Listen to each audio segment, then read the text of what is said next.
చాలా అంటే చాలా టేస్టీ అండ్ హెల్తీ అయిన పెసర లడ్డూలు తయారు చేసుకోబోతున్నాం అన్నట్టు. నేను ఆల్రెడీ సగం ప్రాసెస్ కంప్లీట్ చేసుకొని ఇక్కడికి వచ్చాను. లడ్డూలు చుట్టడమే బాకీ ఉందన్నమాట.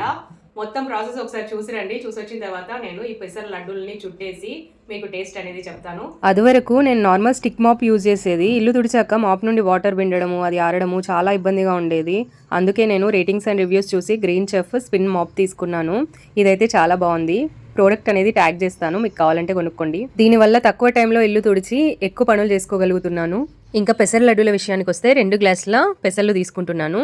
2 గ్లాసుల పెసర్లని మంచిగా లో ఫ్లేమ్లోనే ఒక 20 నిమిషాలు వేయించుకోండి. ఇలా కలర్ మారేంత వరకు మంచి సువాసన వస్తుంటుంది. ఈ టైంలో ఇలా ఆరబెట్టుకోవాలి. చల్లారిన తర్వాత మిక్సీ జార్లో వేసుకొని ఇలా బరకుగా పట్టుకోవాలన్నమాట. బాగా మెత్తగా పట్టుకుంటే బాగుండదు, బరకుగా పట్టుకుంటేనే చాలా బాగుంటుంది.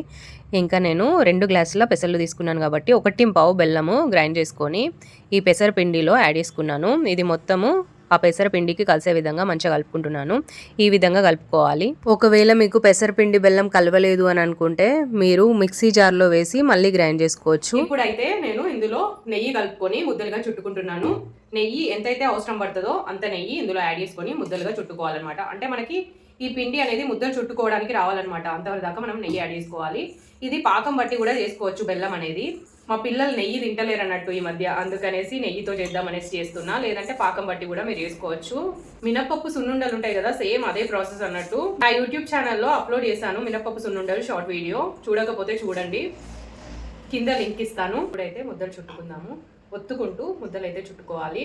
సేమ్ సున్నుండలు ఎలా అయితే ప్రిపేర్ చేస్తామో ఆ విధంగానే వేసుకోవాలన్నట్టు. నేనైతే పెద్దగా చేశాను, ఇంకా చిన్నగా చేశాను. ఇది చూసారా ఎంత చిన్నగా ఉంది.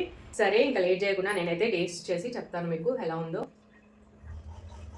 నెయ్యి వేసి చేసినాం కాబట్టి సూపర్ ఉంది. మీరు కూడా తప్పకుండా ట్రై చేసి మీ పిల్లలకి తినిపించండి.